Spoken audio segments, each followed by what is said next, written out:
Welcome to the Alex Salmond Show on Thursday, the 12th of December, Election Day in the United Kingdom, where we're not allowed to broadcast anything about UK politics, save that the polls are open until 10 p.m. So I thought it'd be fun if we looked at some of the highlights of our international shows. Last summer we were in Malta, looking at the rise of the small country's economy over the last 15 years. And I spoke to Dr. Lawrence Gonzi, the former Prime Minister, the man who led Malta into Europe. I'm interested in economics. Successfully joined the euro, sustained Malta, recovered very quickly from the financial crisis. And you embarked on a number of fairly ambitious infrastructure projects to transform the base of the economy, but they didn't prove altogether popular. I mean, the Valletta project, tell us a bit about that, what your vision was, and why it wasn't, as you might think, greeted with open arms by people. Yes, well, Valletta being the capital city of Malta, but not just a capital city.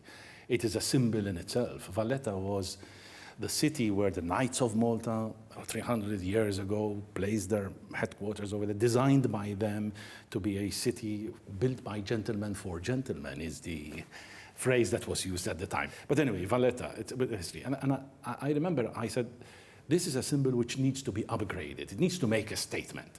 Valletta needs to make a statement of Malta as it is today and as it should be in the future, its role in the Mediterranean, its role in Europe, its values, what it presents, etc. And the best way I could do that was to build an imposing building in the entrance to Valletta, which made a statement. And the building would be a new parliament. Of course, when the architect chosen was Renzo Piano, one of the most famous architects in the world, and I had persuaded him, and I'm very proud of it, to come and make a design, and he presented the design. All hell broke loose. All hell broke loose.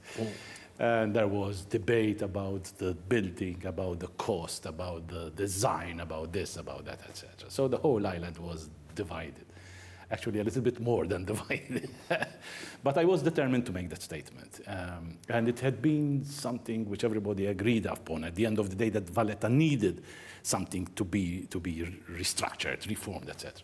But nobody agreed on what. And it had been a debate for so many years. Anyway, I was determined. I did that. And today, everybody is so proud of this project that even those who criticized it in a vicious way, today, if you go into their website, you will see their own picture with a smiling face, and the background is this blessed building.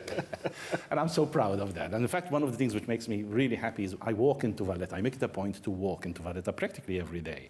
When you started out in your political career, did you think it was possible that Malta would transition from where it was, as effectively an imperial possession, into a proud and equal independent state within the European country? Very much so, Alex. Joining the EU meant that for us, meant not only that we could make all this and find our place around the table where decisions are taken, but it also opened up enormous resources, financial resources, that helped us move up the level of standard of quality of life that Europe accepts as the standard. We started off as an objective one country. We are no longer an objective one country. You know, thanks to also the funds that were available to us, which otherwise would not have been available to Malta. And did you look at any of the models of the smaller country? I mean, Luxembourg or Ireland? I mean, obviously, Malta isn't Ireland, Ireland isn't Malta, but there are some similarities in the transition of the economy. Oh, yes, and Ireland was a model. Luxembourg was another model. We looked at Luxembourg and we realized that the success of Luxembourg, small country, population very similar to Malta's, 400,000 thereabouts, but their focus on the economy was financial services. We looked at it again, Ireland, the Irish tiger. You remember this phrase that was used at the time? And we were looking at what was the secret. How did Ireland manage to transform its economy from what that was basically very much agriculture-based into a completely modern one? So we had the benefit of looking at what were the opportunities. Then decisions were taken to invest heavily in the technology, in the infrastructure, in the use of data and IT as fundamental building blocks. In the meantime, investing in our human resources to have the right people in the right place. And there you have basically the formula of our success. What a nice man Dr. Gonzi is. We particularly like his story about the Libyan jets landing at the airport. Let's have a look at that. was at my office in Castile. I remember it was about 3 o'clock in the afternoon or thereabouts. Anyway, I get this telephone call from our airport officials there telling me, Prime Minister, we've got a problem. I mean, very unusual for somebody to phone directly the Prime Minister. Yeah. You know, and they said 2 Mirage jets have just landed in our single airport. This is the only airport where our tourists land all the time, etc. I suddenly pictured all these international flights landing in Malta and seeing these 2 Mirage jets parked in the middle of the runway. And I said, well, move them out of the way. And I said, no, we're not going to touch them because these jet planes are armed to the teeth. And the advice we've been given by technicians is that, I mean, if we touch anything that's wrong, the whole thing could blow up. Oh, my goodness. Today I laugh about it, but at the time I remember it was a tricky situation. Of course, it has to be said there is a darker side to Malta's soaraway economic success. We took up that issue in our second programme on Malta. Of course, economic success brings with it its own challenges. And the first is whether economic expansion is sustainable in this crowded island with rapid growth and population expansion. The second is, does economic progress throw out a wider disparity between the rich and the poor? And thirdly, the murder in 2017 of investigative journalist Daphne Caruana Galizia threw into sharp relief where a flood of dirty money was in danger of undermining the political fabric of the Maltese Islands. The arguments from the opposition and from newspapers, critics about corruption in government, is that another sign or byproduct of economic success? If there's a lot of money sloshing around in the system, is that would you put it down to that? Look, there are several accusations of corruption which are very worrying, and we keep hearing this on a daily basis. The Panama Papers exposed certain senior people involved in some very dodgy business.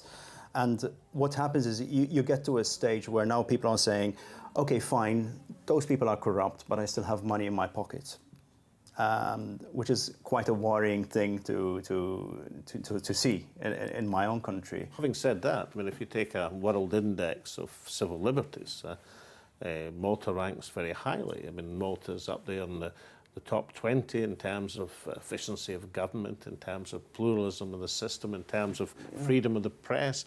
So perhaps many other countries in the world would envy the degree of freedom there is in Malta. To a certain extent. Remember, since Daphne Caruana Galizia, the journalist, was killed 2 years ago, things have changed here. So yes, there is the freedom of the press. We are free to report whatever we want, and I have no problem with that. The censorship comes in different ways. The censorship comes in me asking legitimate questions to the government and not getting any replies. And in the last 2 weeks, this whole issue has provoked the dramatic downfall of Prime Minister Joseph Muscat, despite the economic success of Malta. However, we also took the time to take a brief look at the turbulent history of these Maltese islands. Malta, the miracle economy of the Med. As we've seen in the first 2 shows, great changes are afoot in these islands.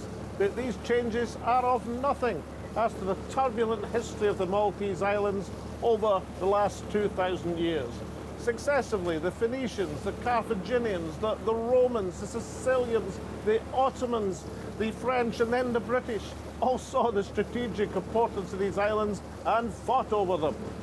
As we sail into the Grand Harbour of the ancient 3 cities of Malta, which withstood the Great Siege of 1565, we can see from these battlements, when the forces of Suleiman the Magnificent arrived, they knew they had the numbers, but they were still going to be in for a fight behind these fortifications, and so it was to prove.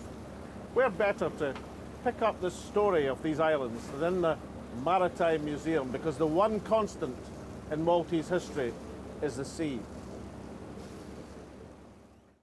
Emmanuel, tell us about this wonderful specimen of maritime Malta. So what we've got here, Alex, is a really wonderful object, quite big, as you can see. It's a working model from the late 18th century, and this would have been used by the cadets of the Order of the Knights of St. John. This is Knights of St. John, who for 300 years were basically in charge of this island. In charge of these islands, and of course they are a maritime power above everything else. So they need to train their young ones how to operate the real thing. So this would have been their virtual but real model.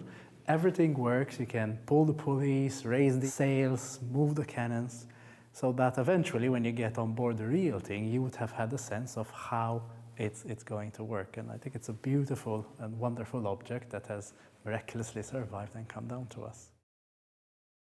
So if Malta was my favourite international shows, what about yourself, Taz? Well, I liked another one which has become very topical, and that's the feature of the Chagos Islanders. And in particular, will that community, Her Majesty's subjects, cleared from the islands in the 1960s to make way for an American Air Force base, ever get the right to return to their homeland?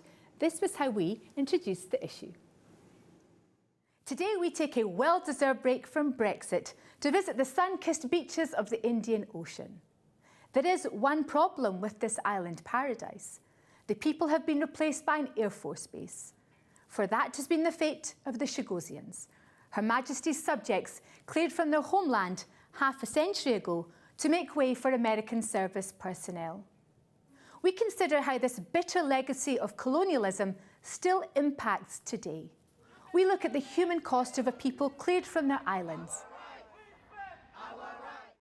Would you say that court ruling against Britain was a step forward? Yes, it is a step forward to go on our island. And for that to happen, we need to make the Great Britain to realize that they need to honor the rule of the law, because they might as well ignore it, and we do not want that. We want other nations to back up us, back the Chagosian, and as a Chagosian, we need to go home. And can that sense of belonging only be satisfied when the community returns to your island home? Of course. That sense of belonging is not here at all. There's no sense of belonging there. It's like we are in a wait. We've been in, for 50 years, we've been in a waiting room. For 50 years, we've been waiting. We've been waiting for, how long can you wait? This is a prison sentence, this is a life sentence, this is a lifelong wait. So the Chagos Islands are a very long-running and, of course, continuing issue. But what's coming up after the break, Taz? Well, after the break, we'll talk to that famous campaigner, Medea Benjamin, about the politics of protest internationally. We also find out what is the most contented society on earth and why this gentleman had one of his favourite days on our show. I did go to Scotland a couple of times. Oh. In fact, they named a loch after me. What, Loch Ernest? Loch Ern. Loch Ern. I'll remember that next time I'm here. Welcome back. Taz and I are discussing some of the highlights of the international issues we've featured in the last year's series. In our mini-series on the politics of protest, I had the enormous pleasure of speaking to one of the most celebrated campaigners on the planet, Medea Benjamin.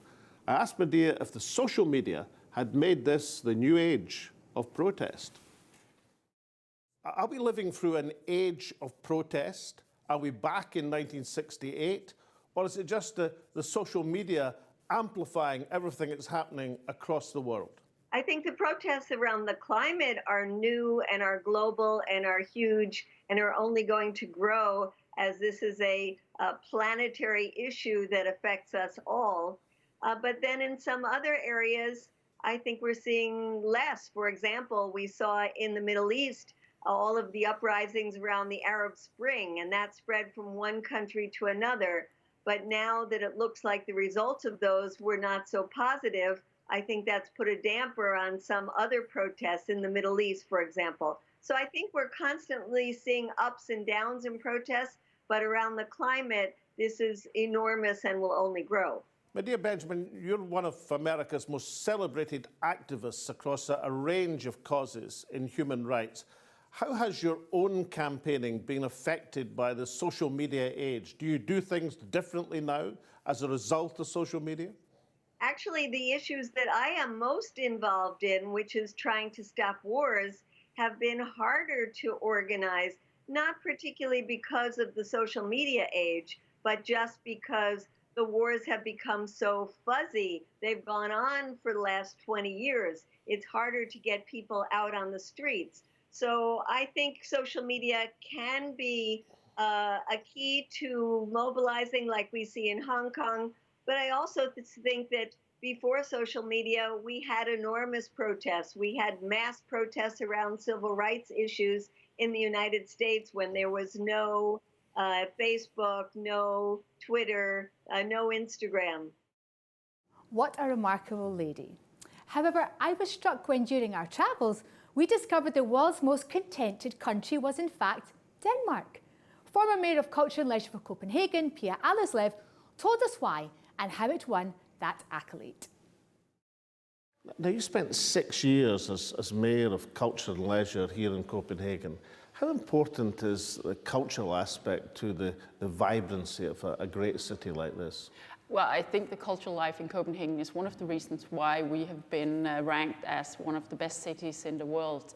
Of course, you need daycare centers, you need great infrastructure and all that, but it's the cultural life, it's the leisure life, it's all the fun things that are important to a city the size of Copenhagen, at least. And unlike many cities around the world, Copenhagen has kept its skyline and much of the traditional architecture is intact. Has that been a difficult thing to do? Well, it was actually one of my first political decisions when I became Mayor of Culture and Leisure back in 2008. And the former Lord Mayor, she didn't want to keep the skyline. She wanted to make it possible, if the right project came, that we could just put up a big building right in the center of the city. But a majority of parties decided that no way. We want to keep the skyline, we want to keep what is very important and very special to Copenhagen, but we also wanted to make sure that of course we can build high buildings and spectacular new buildings in the surroundings of the city. But the old city has to remain the old city structure. Now, Pia, for a visitor to the city like myself, that's wonderful. It's one of the first things you notice so distinctively about Copenhagen. But of course, with the number of people coming and wanting to come to Copenhagen to stay as a result of the city's success, there must be quite a tension between not being able to build high-rise and accommodating the growing number of people. Well, but I actually think that most people, they prefer a Copenhagen like this because we're building new, fantastic areas in Copenhagen with new, very modern buildings. I think a lot of people, they would actually not like to live in the old city because you have all the bars, you have all the restaurants, you have all the people in the old city. So the people coming to Copenhagen to live here, they actually want to stay just a kilometer or two away from the center, but still be able to go there and enjoy the life there. So we're building, I don't know, really many apartments right now for new Copenhagen. Now, that hardly seems like a year ago. But earlier on, you mentioned how it made a very special gentleman very happy in our series on Lancashire. Tell us the story, Taz. Well, the Lancashire was a troop ship lost off Brittany in the early stages of the war.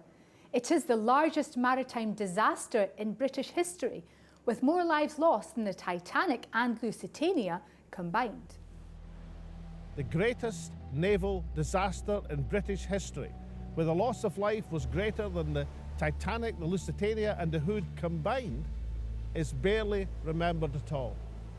For it is here, just a few miles off the port of Saint-Nazaire in Brittany, that on the 17th of June 1940, the Lancashire was sunk with a minimum loss of over 4,000 souls, both civilian and military. And so in two special programmes for Remembrance Day, we chart the history of the Lancashire. We speak to the last few remaining survivors. We speak to the relatives of those who perished and those who survived. We speak to the campaigners about their long struggle for remembrance. And we try to answer the question of why the greatest naval disaster in British history has been confined to the hidden vaults of history. You know, they say the sea is cruel, but perhaps not quite as cruel as those who have denied remembrance to so many for 78 long years.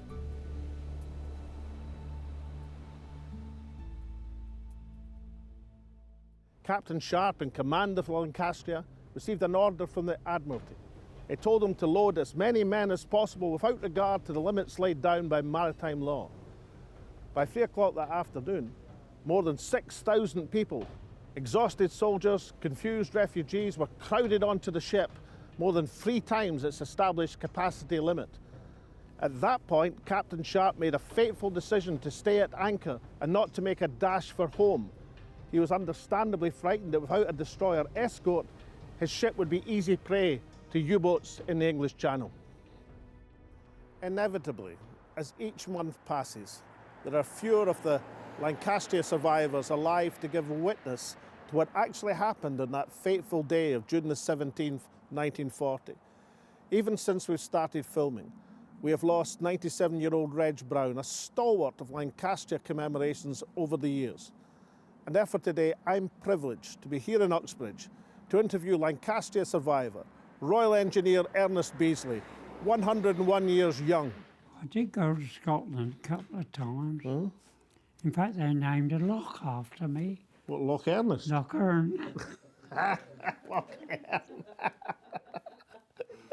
I'll remember that next time I'm here. Yeah. Let's have a look at this. Ernest, can I take you back to when you were on board the Lancaster? Yeah. The bombs went down the funnel. That's right. The ship was packed to the gunwales with people. Were they all soldiers or were there civilians, refugees, other people?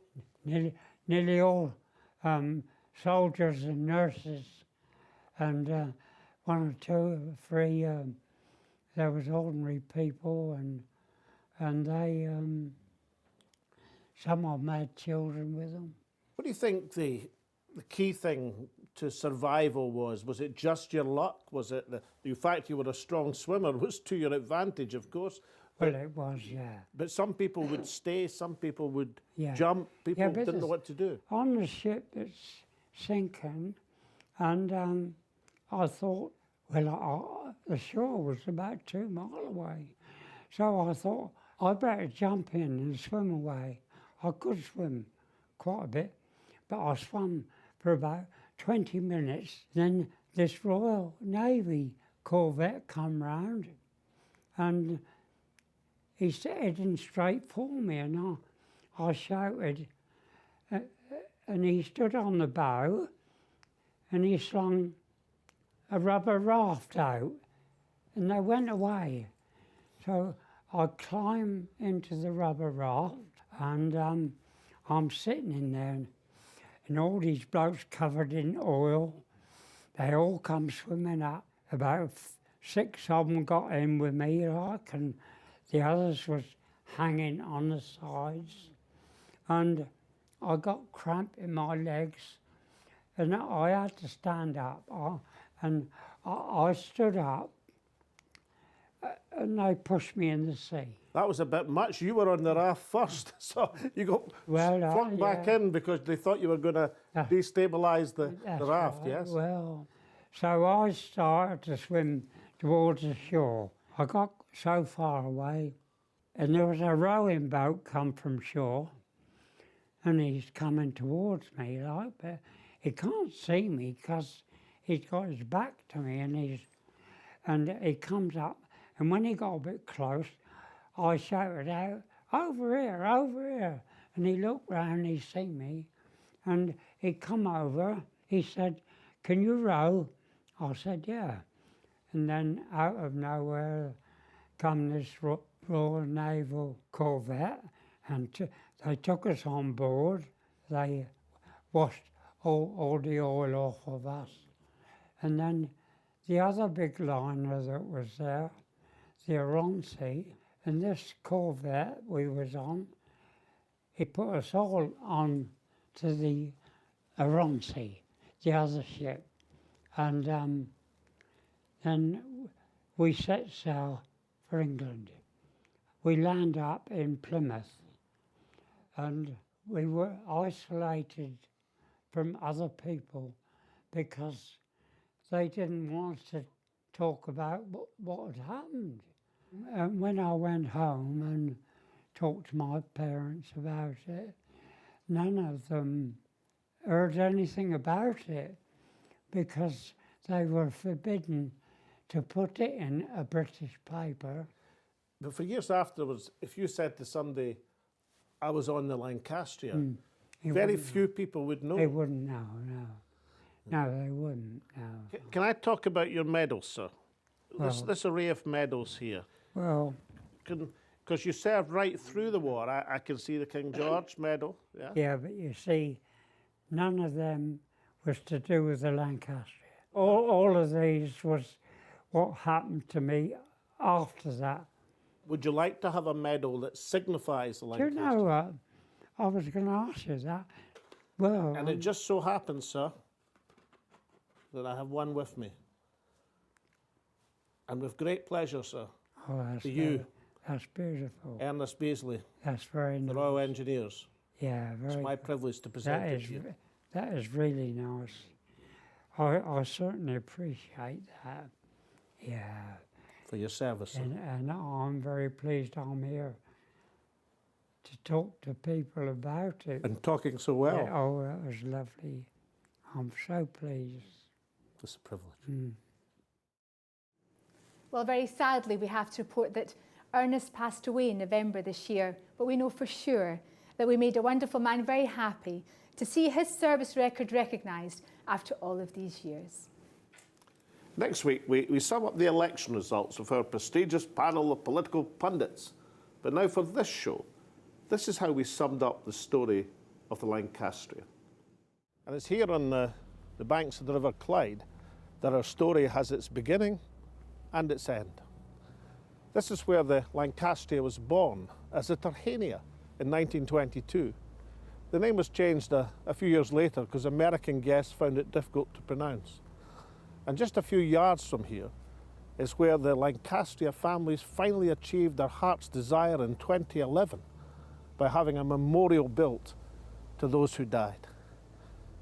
It's difficult not to contrast the open-hearted remembrance of the people of Brittany with the grudging admission of the authorities in these islands. And by denying remembrance, they risk two things. Firstly, if you don't remember war with all its sacrifice and casualties, then you run the risk of repeating the mistake. And secondly, without remembrance, families cannot have finality for the loss of their loved ones. The Lancastria families were denied both. And in 2011, when a requiem for the Lancastria finally arrived, it was a people's requiem. Perhaps Robert Louis Stevenson said it best. Under the wide and starry sky, dig the grave and let me lie. Glad did I live and gladly die, and I lay me down with a will. This be the verse you grave for me. Here he lies where he longed to be. Home as a sailor, home from the sea, and a hunter, home from the hill.